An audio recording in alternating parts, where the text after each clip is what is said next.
This is where I wish I was born tall. AORUS, you... Oh! I'm so stoked.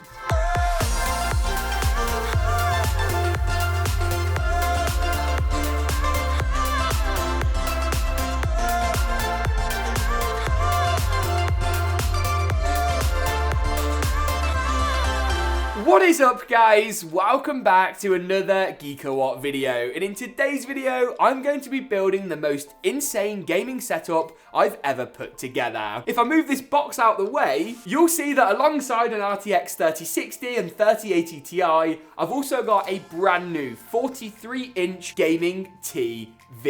This is going to be absolutely bonkers. In today's video, as usual, I'm going to run you through all the parts that make today's setup possible and why the hell we've chosen what we have, put the setup together from start right through to finish, get it built up, and then test it out with some of the biggest games out there. Make sure to get subscribed and like today's video if you enjoyed it, because it's cost a bloody fortune, but let's do this. First things first, we're going to build up the PCs for the setup. That's right, there's more than one, there's two. So what we're going to do is we're going to go for a gaming PC, which will drive our 43-inch TV, alongside the PS5 if you'd like to do a bit of console gaming. And then we're going to build up a streaming PC that we can run through a 4K capture card and actually use as a standalone streaming rig. Is this a bit overkill? Hell yes. But, I mean, come on, that's the whole impetus of today's video. In the streaming PC, I've gone for a B560 platform, so we're going Intel. I've paired this up with an 11600K, and while we can't overclock this chip on B560, we do get those higher out-of-the-box clock speeds, which is always handy. For the streaming PC, we've also got an RTX 3060, which makes this a very capable standalone system. For the gaming PC, though, we have, of course, got a bit more overkill. We've got the brand new RTX 3080 Ti. It's actually a really great graphics card if you've got the money to stomach it. Now, of course, GPU stock is a whole other kind of topic of discussion, but for today's video, we're kind of going to avoid that because I've gone into that a lot on the channel. The 3080 Ti is a lot more expensive than the 3080, but it does give you basically 3090 performance for a few $100s less. Is it the ultimate price to performance card? No, definitely not. I'm like the Churchill dog. I'm like, yes, no, it's definitely not. However, it's a fantastic GPU. For the CPU in the gaming build, I've gone for a Ryzen 9 5900X. The 5950X is a great shout, but stock of that one is basically impossible to find. It's getting better, but it's not quite there yet. So our insane Ryzen 9 chip, it'll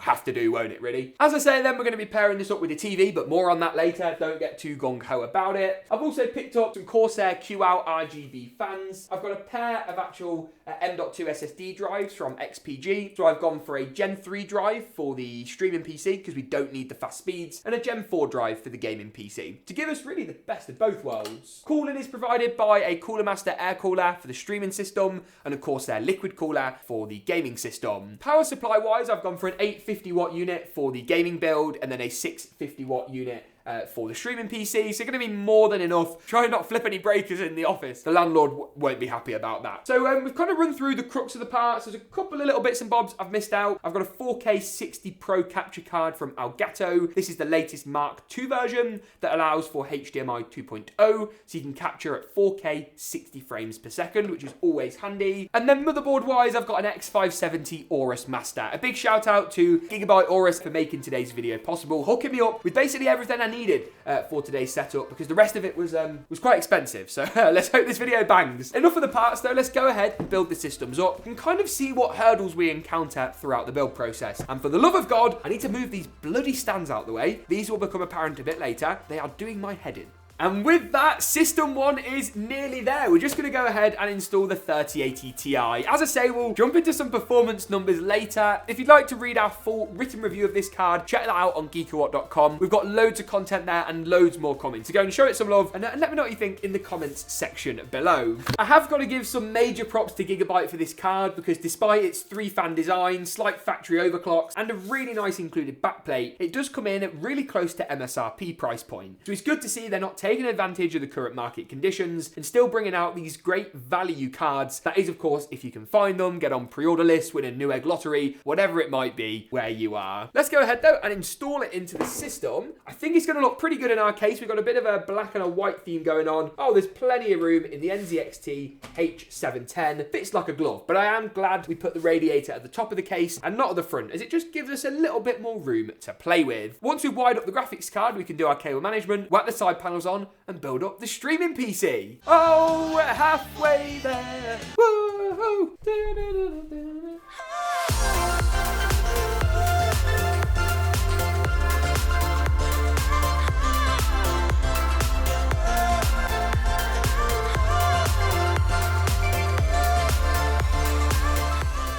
So far then, the motherboard assembly is looking pretty good. The new Cooler Master Stealth cooler looks awesome. The fans will of course go on later when the motherboard's into the case. We've got our 16 gigabytes of Patriot RAM. We've also got our RGB SSD, and this is all on the Gigabyte AORUS B560M motherboard, not to be confused with B550M, which is AMD. I see what you did there, Intel. Very sneaky. We're going to move it over into the case. This is a chassis from a company called Neutron Lab. These are eBuyer exclusive, so if you're in the UK, go and check these out. They are super, super cheap, which makes sense for a build where we're trying to just get a little bit more price to performance. If you're over in the US, then something like the Cooler Master MB320 Al is an awesome choice, but Neutron Lab have got some great chassis. This one's, looks a bit similar to a case that was popular a few years ago, so we shall see how it looks, and it also has some decent airflow options by the looks of things. Let's go ahead then, get the motherboard assembly into the case, throw in our RTX 3060, as you do, and then get the power supply in, and we're good to go. Exciting stuff. And just like that, the system's pretty much there. I want to point out our 4K Elgato capture card sitting nicely at the bottom of the case. This motherboard does have enough expansion for it, so you haven't got to worry about that. PCIe lanes are going to be fine as well. Only running a GPU 1 expansion card and a Gen 3 SSD means the system is more than ready to go. We're going to pair our system up today with the entry-level RTX 3000 series GPU. We did see the 3050 be released for notebooks, but whether we'll get that on desktop is yet to be known. The 3060 is a great card. It does lag quite well behind actually a 3060 Ti, so if you have got the extra cash to spend, that's where I would put it. But for a system like this, it's going to do the job perfectly. 1440p high frame rate gaming is good to go, and 1080p 60 FPS plus with ray tracing and NVIDIA DLSS is finally a reality on the entry-level GPU. Obviously, we hope GPU availability does improve, but NVIDIA and Gigabyte have done a great job with this card, and this is one of the higher-end AORUS designs, so I'm interested to see whether it's actually worth it or not. So let's go and unbox it and kind of have a look what the card looks like. Oh,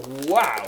That is not small. Oh my goodness. So we appear to have the mother of all peels. Let's get our plastic off. This GPU is so box fresh. I am so excited. Now you can actually see where the PCB on this card ends. It actually ends here. So all of this extra fan space and this extra heatsink is just an extension to make cooling better. We've got a 8-pin and a 6-pin GPU power connector, so a bit beefed up, bit of RGB, and we also have these RGB rings behind the fans. So I'm really excited to see what they look like. It's something AORUS have been doing for a little while on their cards actually, to their credit. I've just never got hands-on with one before that has it, so I'm super excited. It's gonna go in our top slot, just here, fit the case really, really nicely, and add, I think, to the streaming system aesthetic. Once we've done that though, we can go ahead and get our TV, you heard me right, gaming TV, and start building this setup. Man, I'm excited. You're gonna have to beat that.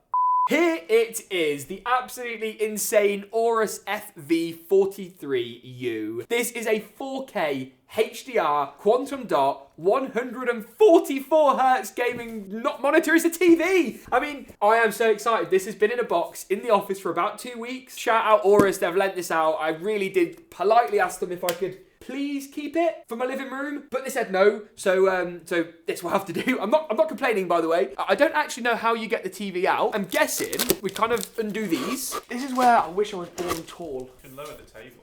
Let's lower the table down a bit. Good idea from down there. Right, is it to do with this? Okay, so I think you take these out. That's quite clever. So we've got to take out all of these. Oh, look at the remote. Whoa. I'm stoked. I'm so stoked. Look at this remote. I mean, is that not the most futuristic, I'm trying not to swear, this is insane. Oh, look at the detail. It says team up fight on the remote. AORUS. AORUS, you... Oh! Harry, could we have your assistance, please? Because I don't want to break this TV. Oh no. Oh dear. Many hours later. In the words of Macklemore and Ryan Lewis, this is awesome. Yes, so this looks good. It is massive. It doesn't feel actually as big as I thought it was going to be based on the box. They are bringing out a 50-inch version, so hopefully we'll get to use that one as well. My thinking for this setup actually is to have this go on our kind of chest of drawers area at the back, which we can plug up to our gaming PC and the PS5. I'm going to talk more about the panel when the setup's all built up, because we can't really tell how good it is until we turn it on. And I wouldn't want to say it's fantastic if it's not, although it's probably going to be, I hope. So let's go ahead and pop that on the back of our setup in front of the Nano Leafs, and it should look pretty bloody awesome. This is fine. This is all fine. Oh, please edit this out.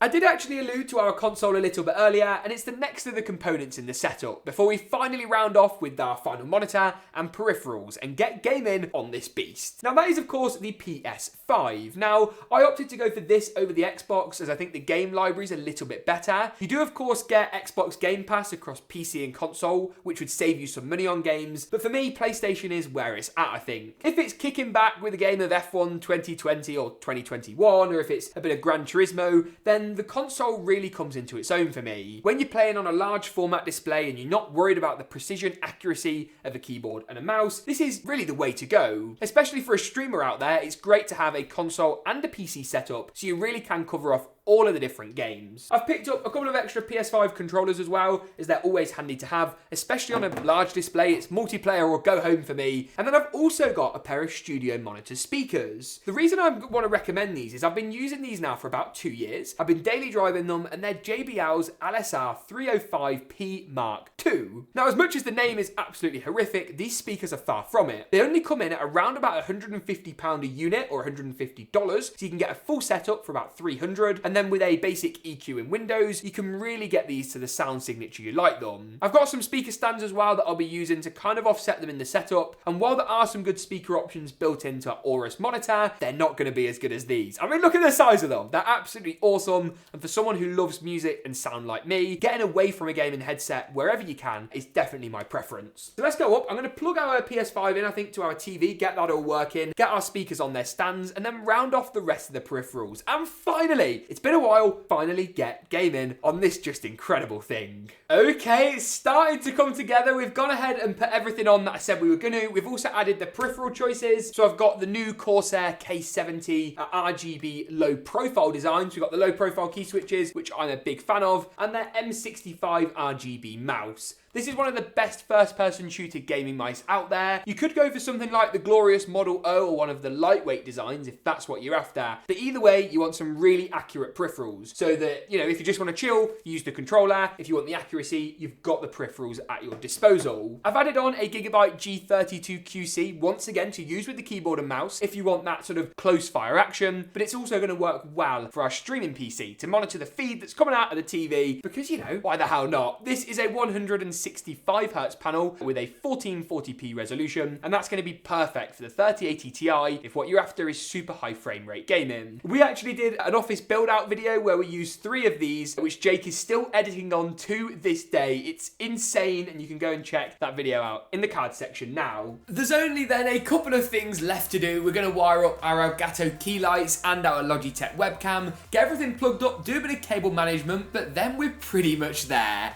Exciting stuff.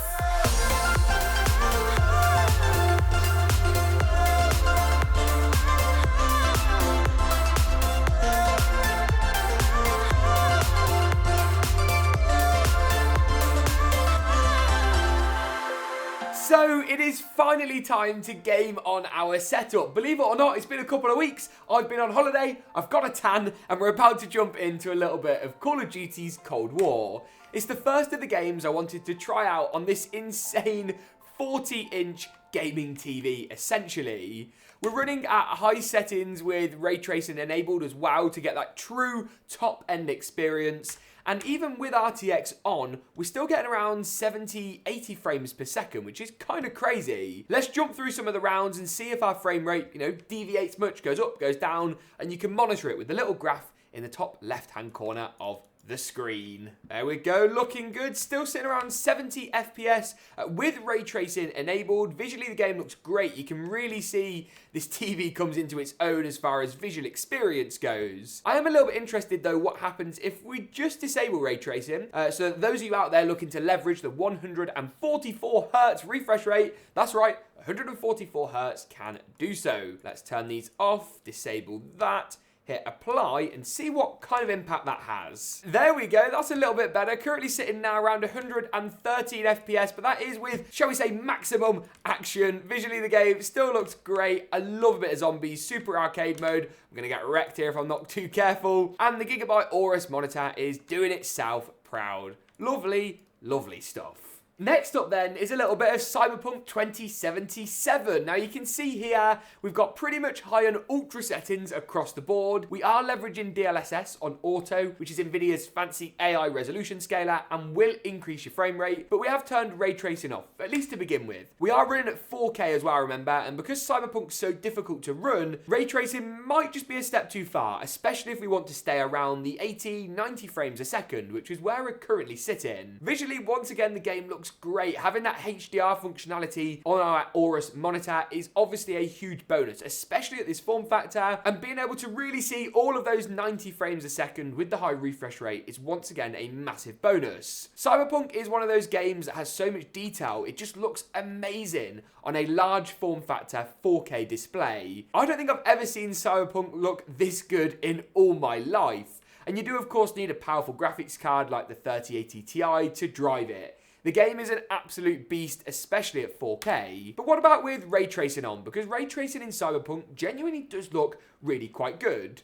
We've got it all enabled with ray trace lighting set to ultra, and the frame rate is sitting still at over 60 FPS, 64, 66, 65. That's not bad at all. Let's go to an area though with more neon lights to really witness the power of ray tracing under full strain. Now we're talking. Look at the visuals on that. It is crazy. I always forget how good Cyberpunk looks. Of course, the frame rate has taken a little bit of a hit, down to around 50 frames a second now, but visually the game looks great, and this is of course with ray tracing enabled. Turn it off and that frame rate will go right up as well. The power of the 3080 Ti is super versatile and covers off all the bases pretty nicely. It's not just these titles though that the system performs super well in. On your screen now is a selection of 3080 Ti performance results that we gathered in our testing of this Gigabyte card. You can also read our full review of the Gigabyte 3080 Ti in the card section now over on GeekaWhat.com. This setup though is not just designed for PC gaming, but also for console gaming.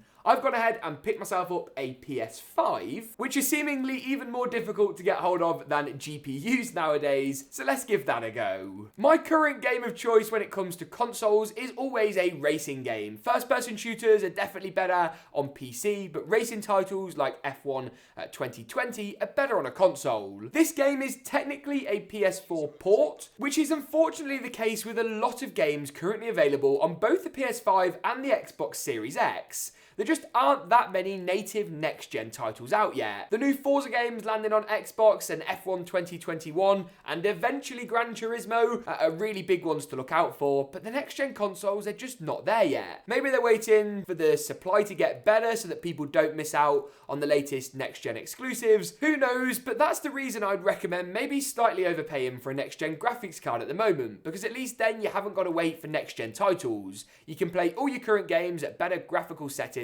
and have really a great time. GPU prices are indeed falling a little bit as well, as we covered off in a recent video in the cards section now, but when it comes to consoles, you just can't beat the fun factor of a racing title like this one. But on that note, that pretty much wraps it up for today's video. A big thank you to Gigabyte and AORUS for sending out so much stuff for this video, including the TV, which sadly does have to go back. Not a bad move from me there. I've really enjoyed it and I hope you guys have as well. Something just a little bit different. If you'd like to learn more about the streaming angle, keep your eyes peeled for a full streaming setup dropping on the channel very, very shortly indeed. Thanks for watching though, and as always, we'll see you in the next one.